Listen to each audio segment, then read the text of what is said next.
Okay, jokes and humor all aside, seriously. There is a serious aspect of this complete train wreck of a debate that we saw last night. Mark the date, folks. This is the day that American presidential debates went officially to hell in a handbasket. Now, there's some folks who would have thought that maybe it happened with Trump and Clinton. This, to me, made Trump and Clinton look almost like Carter and Reagan in comparison. Seriously.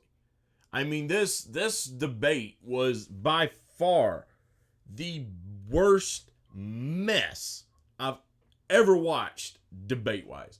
And I thought 2 nights of Democratic primary debates was rough. This was absolutely terrible.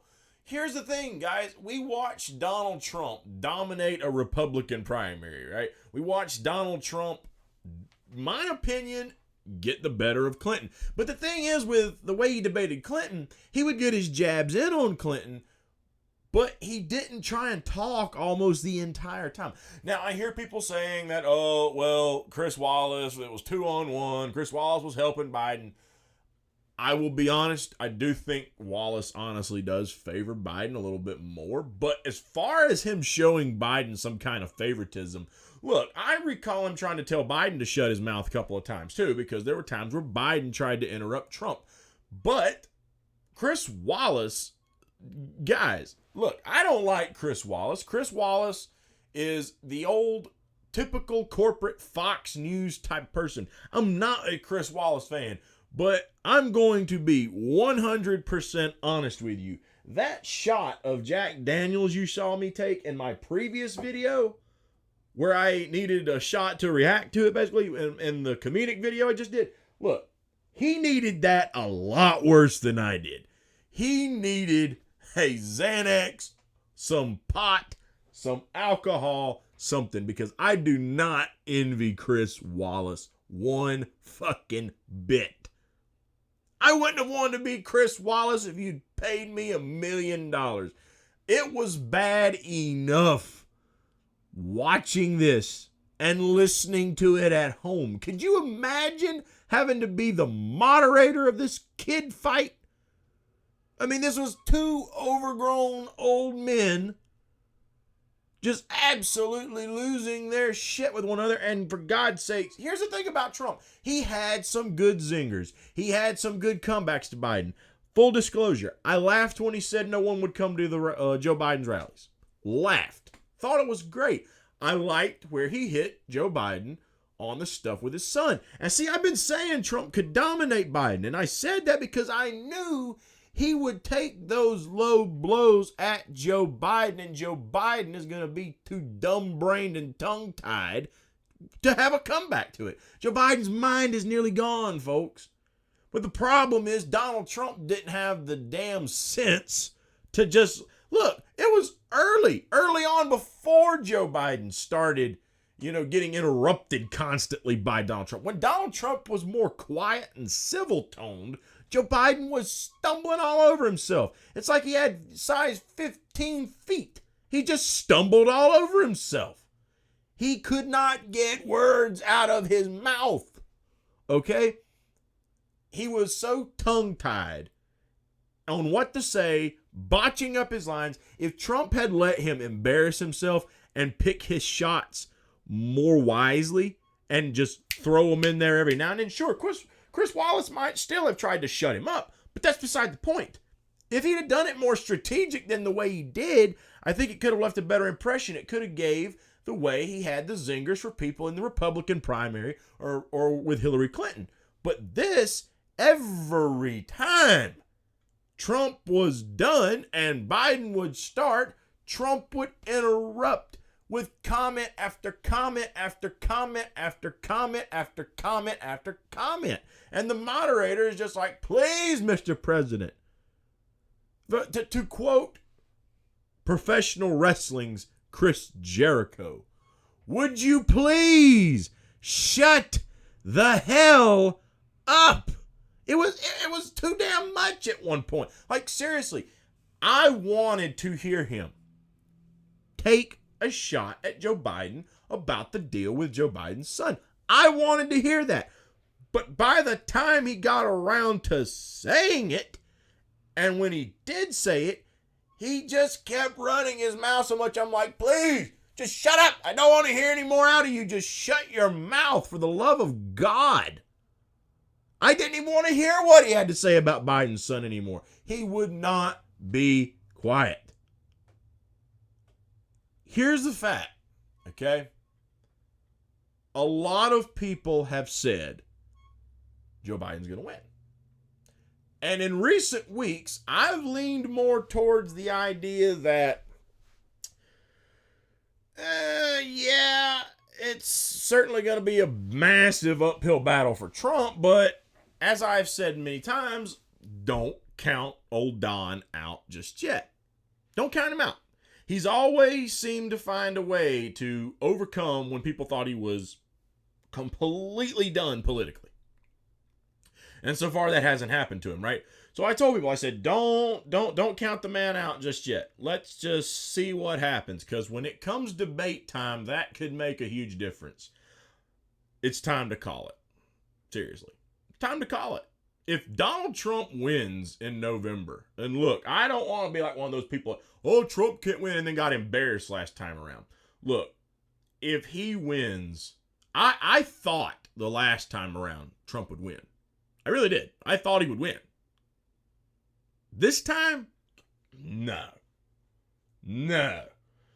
This was his chance to turn things around, make Biden look like a fool, and possibly rebound. He shit the bed. There's no other way to dice this. I don't see how anything he did on that debate stage would take anyone teetering the fence between Biden and Trump and make them feel like it would be better off to go vote for Donald Trump. It's bad when you're so damn obnoxious that I almost lose track of the fact that Joe Biden is stumbling all over himself and can barely put a sentence together. If you can almost make me lose track of the fact Biden is that bad, that is terrible. And that happened. There were a few times where I was way more focused on Trump just being quiet and please shut up for a moment than I was focused on Joe Biden being a bumbling, babbling idiot. I was more focused on Trump just being quiet. If you could take my attention, and look, I don't like Joe Biden. Do not like Joe Biden. But the fact Trump could do that, I gotta say, that's impressive. Not in a good way. But I don't see how this took anyone to make them want to go vote for Trump. Of course, Trump's base is reacting the way we all figured they would. Trump's base is eating this up like it's crack. Okay? They're in love with this stuff. Oh, yeah, Trump was standing up. Trump was being a man. He representing some America. It's so ridiculous. Look, he had a couple of good attacks on Biden. Why didn't you do a lot of this stuff in the 47 years you've been in politics? Fair point. Bring up the thing with Biden's son and the potential corruption. Fair point. There's a lot of things I thought Trump could have done well on, but his deliverance was terrible. And I don't know that there's anyone left at this point who, even if Trump sharpened his game up to a fine point for round 2 and 3, are going to swing back towards Trump now. I just do not see that happening. So the fact of it is this, in my opinion, at this point, it's over. If Trump rebounds from this, I will be thoroughly impressed. But as of right now, I'm going to call it. In November, Joe Biden will be elected the 46th president of the United States. Whether you think that's a good thing or a bad thing, you can decide. I think it's a bad thing no matter who wins, unless it's someone other than Trump or Biden come November. That would be the only good outcome, is if someone else, not Democrat or Republican, won. It would have to be the Libertarian or the Green Party candidate for me. Okay? If one of them were to win, which is next to impossible, they've got an even harder chance than Trump does to rebound right now, in all honesty.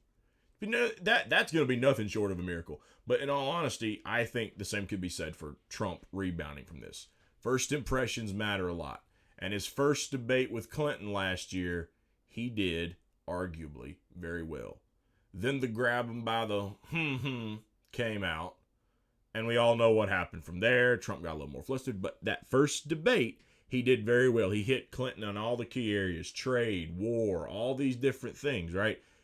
He shit the bed in this first round with Joe Biden. And that first round is arguably very, very critical in what anyone sitting on the fence is going to think. And after that crappy performance that so many people are frowning upon, that, by the way, founding fathers are rolling over in their graves right now. And arguably, they have been rolling over in their graves for a long time because of how bad our government has fallen, how bad our society's fallen, how badly our government has become corrupted and does not do the will of the people anymore. They're arguably already, they've been rolling over for years in their graves. But if they were rolling in their graves before, they're spinning like tires on a car now going down the road. They are going about 60 miles an hour round and round in their graves after that debate performance, because that is just nothing but disrespectful, disgraceful, and embarrassing for our great country that the people picked those two to be the one on the debate stage. So for all you Democrats out there who thought that was the better option than, say, a Tulsi Gabbard on the Democrat platform, you picked that. I hope you're very, very proud of yourselves, because you have picked an idiot to run against an idiot. Plain and simple. I hope you're very proud of yourselves. Furthermore than that, good old Uncle Bernie thought it was a terrible debate performance. Have you watched Bernie's video with Jimmy Kimmel? He had a lot to say. He had a lot of criticisms to make. Bernie, I got a message for you, my man. If you didn't like what you saw, please take your hand and slap the hell out of yourself, because it's exactly what you need. Why? Because you had a chance to put up a fight. Unlike Tulsi, who was getting no exposure, you had some name recognition and had a serious chance to potentially win. You should have known they would try to screw you. For fuck's sake, they did it about 4 years ago. So what were you expecting? You went right back into their ballpark, tried to play their ball game, and expected to win, but not only expected to win. Look, okay, you might have, but you would have had to have played by their rules. You would have had to taken the gloves off. You can't go in there with a group of people that want to cut your throat and try to pat their ass, because you're going to fail. Oh, big surprise. You failed. Why? Because while you're in there talking about my friend Joe Biden, my friend Joe Biden, my friend Joe Biden, he can beat Donald Trump, Joe Biden was slitting your throat. Oh, him and all of his other corporate allies. So if you don't like what you saw, kiss my ass, because you didn't put up a fight to really give us anything any different. Now, did you? So you're arguably just as much to blame that we got these two damn fools up there right now instead of having a person with some actual sense in their head. But considering you thought that would be the best route, considering you thought selling out would be a better option to take, and considering you're still trying to campaign for one of these two fools like there's no tomorrow, I'm honestly questioning how much sense you've got in your old head now. I don't think you've got a lot left either. Maybe the dementia's starting to set in on you. Either that or you're just a sellout hack. So quit bitching about it, dude. You're a big part of the reason we got Joe Biden, because you bent over for the son of a bitch. So don't complain, dude. I really don't know what else to say about what we saw other than this is absolutely shameful that was a presidential debate for our country.